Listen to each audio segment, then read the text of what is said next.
നിങ്ങൾ നിങ്ങളുടെ അടങ്ങാത്ത ആർത്തിക്ക് അറുതി വരുത്തിയില്ലെങ്കിൽ അത് നിങ്ങളുടെ സർവനാശത്തിന് കാരണമാകും. ഒരു മകനുണ്ട്, അവന്റെ മുന്നിൽ ഒരു ജീവിതമുണ്ട്. അവനിലൂടെയാ നാളെ നിങ്ങളുടെ തലമുറ വളർന്നു ബോധം പോലും ഇല്ലാത്ത ബുദ്ധിശൂന്യ നിങ്ങള്. അത് കൊള്ളാം പത്മാവതി. നീ സംസാരിച്ച് എന്നെ ഭീഷണിയുടെ സ്വരത്തിൽ ഉപദേശിക്കുകയാണെന്ന് തോന്നുന്നു. ഉപദേശമല്ല, മുന്നറിയിപ്പ. നാശത്തിലേക്ക് നടന്നു നീങ്ങിക്കൊണ്ടിരിക്കുന്ന ഒരാൾക്ക് ജീവിതം എന്താണെന്ന് പഠിച്ച മറ്റൊരാൾ നൽകുന്ന താക്കീത്.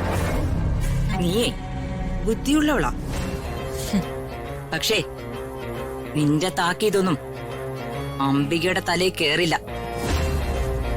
കാരണം അംബിക ജയിക്കാനായി ജനിച്ചവളാ.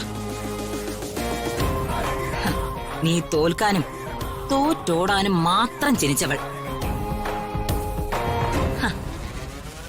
ഓരോ ജന്മങ്ങൾക്കും ഓരോ കാരണങ്ങളുണ്ട് പത്മാവതി.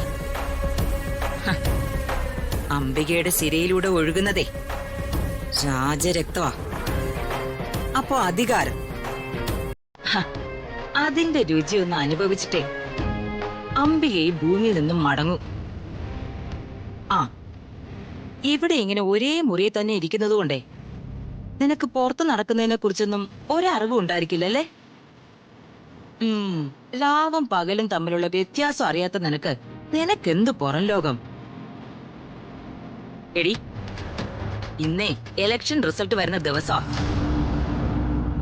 അംബിക കാത്തിരിക്കുന്നതേ നിന്റെ ഭർത്താവ് തോറ്റു എന്നുള്ള വാർത്ത കേൾക്കാനാ. അവൻ തോറ്റാ പിന്നെ അടുത്ത തവണ പാർട്ടി എന്നെ സ്ഥാനാർത്ഥിയാക്കി നിർത്തും.